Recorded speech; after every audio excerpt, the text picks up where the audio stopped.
یعنی اللہ کو نہیں پتا تھا کہ نہیں اللہ تک جانے کے لیے سب لگے گا اس لیے ان کو پکارتے ہیں، تو تم اللہ کو وہ بتا رہے ہو جو اللہ کو نہیں پتا تھا۔ اگر اللہ کو پتا ہوتا تو اللہ قرآن میں بولتا نا کہ ان کو پکارو، ان کو ساتھ میں لاؤ، ان کو ذریعہ بناؤ۔ اللہ نے جب نہیں بنایا تو تم بنانے والے کون؟ کیا تم اللہ کو ایسی بات بتا رہے ہو جو اللہ خود نہیں جانتا تھا؟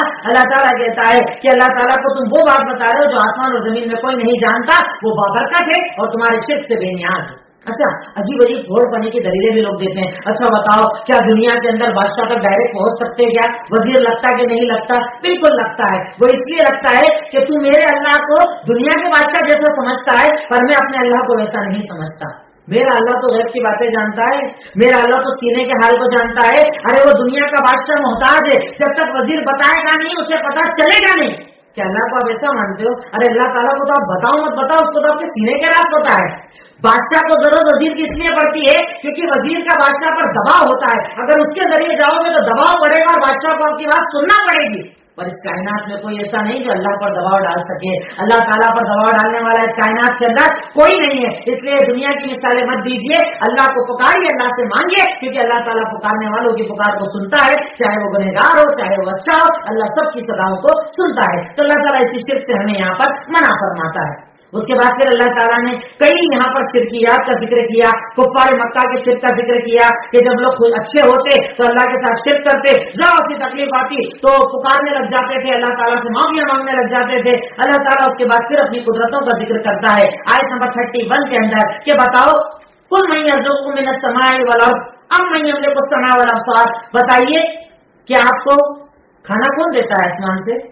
بتائیے زمین سے آپ کی کھیتیوں کو کون نکالتا ہے؟ بتائیے یہ سننے کی طاقت کون دیتا ہے؟ دیکھنے کی طاقت کون دیتا ہے؟ زندے سے مردے کو نکالتا ہے، مردے سے زندے کو نکالتا ہے، یعنی مرغی سے انڈا اور انڈے سے مرغی، کون نکالتا ہے یہ سب؟ اللہ رب العالمین، وہ ہے ہی، وہ قادر ہے، وہ ہر چیز پر قدرت رکھنے والا ہے۔ پھر تم اللہ تعالیٰ کی عبادت کیوں نہیں کرتے، اس کو کیوں نہیں پکارتے؟ اس صورت کو آپ لوگ ترجمے سے پڑھیے گا، بے پناہ دلیل ہے اس کے اندر اللہ تعالیٰ نے توحید کی رکھی ہے، توحید کی ذکر کی ہے۔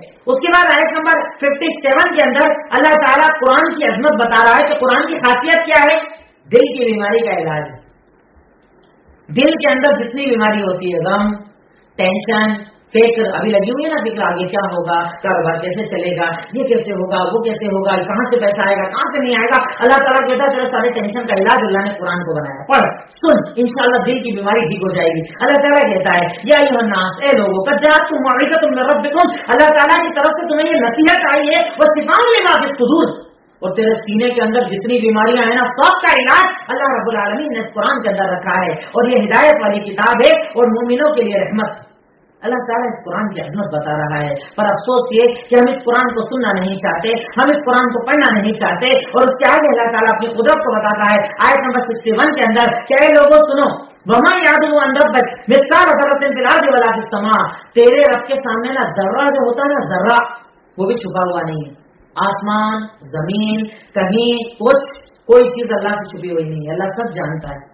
اللہ تعالیٰ نے فرشتوں کو مقرر کر رکھا ہے، وہ تیرے اعمال کو لکھتے ہیں۔ اللہ سے نہ تیری نیکی چھپی ہے نہ تیری بدی چھپی ہے، اپنے اعمال اللہ کے سامنے لا، یہ اچھا موقع اللہ نے تجھے توبہ کا دیا ہے، رک گڑگڑا لے اور معافی مانگ لے، انشاءاللہ اللہ رب العالمین تیرے گناہوں کو معاف فرما دے گا، تیری خطا و لغزشوں کو معاف فرما دے گا، اور انشاءاللہ اس کے ذریعے اللہ رب العالمین تجھے ایک بہتر زندگی عطا فرما دے گا۔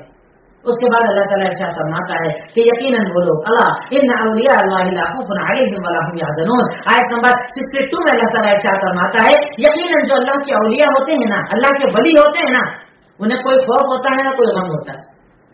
اور اللہ کے ولی کون ہوتے ہیں؟ اللہ تعالیٰ ان کی صفت بتا رہا ہے، وہ لوگ جو اللہ تعالیٰ پر ایمان لاتے ہیں اور اللہ تعالیٰ سے ڈرتے ہیں۔ ورنہ آپ دیکھیں نا ہمارے یہاں تو نہ جانے کس کس کو لوگ، ایک آدمی ہے جس نے زندگی میں کبھی نماز نہیں پڑھی، گندا رہتا ہے، کبھی اسے پاکی ناپاکی کا خیال نہیں، لوگ اسے اللہ کا ولی مانتے ہیں۔ اللہ تعالیٰ بتا رہا ہے ولی کون؟ ولی ایک تو ایمان والا، دوسرا اللہ سے ڈرنے والا۔ ایمان مطلب عمل کرنے والا، پنج وقتہ نمازی، روزوں کا پابند، عبادت کرنے والا، اللہ تعالیٰ اسے کہتا ہے کہ وہ اللہ تعالیٰ کی عبادت کرنے والا ہے، اسے نہیں کہتا ہے جو بددین اور دین سے دور ہے۔ اس کے بعد اللہ رب العالمین پھر جیسے میں نے بتایا کہیں منافقین کا تذکرہ کرتا ہے، پھر اس کے بعد اللہ رب العالمین قوموں کا تذکرہ کرنے پر آیا، قوم نوح کا دوبارہ تذکرہ کیا، جن کے بارے میں آپ کو پہلے بھی بتا چکا ہوں کہ حضرت نوح علیہ السلام نے 950 سال تک اپنی قوم کو دعوت دی، قوم والوں نے آپ کی بات نہیں مانی، اللہ تعالیٰ کا عذاب آیا اور پانی کے ذریعے عذاب آیا اور انہیں ڈبا دیا گیا۔ پھر اس کے بعد اللہ تعالیٰ حضرت موسیٰ اور فرعون کا تذکرہ کرتا ہے، جو پہلے بھی میں آپ کے سامنے کر چکا ہوں، جس میں اللہ رب العالمین نے تفصیل کے ساتھ بتایا کہ اللہ تعالیٰ نے کیسے اس قوم کے اوپر عذاب بھیجا تھا اور کیسے اللہ تعالیٰ اس سے ناراض ہوا تھا، یہاں تک کہ فرعون کا اللہ تعالیٰ نے تذکرہ کیا آیت نمبر 90 اور 91 کے اندر کہ جب بالکل وہ ڈوبنے لگا پانی کے اندر، اندر باہر بالکل ایک موت کا ٹائم آ گیا، تب بول رہا تھا اللہ مجھے معاف کر دے۔ تو اللہ نے کہا اس وقت توبہ قبول نہیں ہوتی، بالکل نزا کے عالم میں، مرنے کے عالم میں آ گیا اور اب تو توبہ کر رہا ہے، اللہ تعالیٰ اس وقت کی توبہ کو قبول نہیں کرتا ہے۔ اس کے بعد اللہ رب العالمین اخیر کے اندر اپنی رحمت کا تذکرہ کرتے ہوئے ارشاد فرماتا ہے آیت نمبر 107 کے اندر کہ وَإِنْ يَمْسَسْكَ اللَّهُ بِضُرٍّ فَلَا كَاشِفَ لَهُ إِلَّا هُوَ، کہ اگر اللہ تعالیٰ کسی تکلیف کو ہٹانے پر آ جائے تو اس کے سوا کوئی نہیں ہے جو ہٹا سکے، اور اگر اللہ تعالیٰ کوئی بھلائی دینے پر آئے، یعنی اگر تکلیف دینے پر آئے کوئی ہٹا نہیں سکتا، بھلائی دینے پر آئے کوئی روک نہیں سکتا، جسے چاہتا ہے دیتا ہے، اور یقیناً وہی غفور ہے، معاف کرنے والا ہے، وہی رحیم ہے، رحم کرنے والا ہے۔ اللہ تعالیٰ جیسا کوئی نہیں، اللہ تعالیٰ ہر چیز پر قدرت رکھنے والا ہے۔ اور اس کے بعد اللہ تعالیٰ پھر اپنی عبادت کا حکم ہمیں ان آیتوں کے اندر دیتا ہے۔ سورہ، آج میں نے آپ کے سامنے جو سورت تلاوت کی، جو سورت کی ڈیٹیل آپ کو بتائی، وہ دو صورتیں آپ کے سامنے آئیں، سورہ یونس کی آپ کے سامنے اور سورہ توبہ کا بچا ہوا حصہ تھا۔ اخیر میں اللہ تعالیٰ سے دعا ہے اے الہی مولا رب العالمین، اے خالق مالک رحمان رحیم، یقیناً تو غفور ہے، تو غفار، تو رحمان ہے، تو رحیم، تو عطا کرنے والا، تو دینے والا۔ اے اللہ تو ہم تمام کے گناہوں کو معاف فرما دے، اے اللہ ہماری خطاؤں کو معاف فرما دے، اے اللہ ہماری لغزشوں کو معاف فرما دے، اے اللہ ہم تیرے محتاج، تیرے فقیر ہیں، اس ساری انسانیت سے بیماری کا خاتمہ فرما دے، اے اللہ اس بیماری کا خاتمہ فرما دے، اے اللہ دوبارہ امن ہمیں عطا فرما دے، اے اللہ ہماری عبادت، روزے، نماز، زکات کو قبول فرما لے۔ وآخر دعوانا الحمدللہ رب العالمین۔ السلام علیکم ورحمۃ اللہ وبرکاتہ۔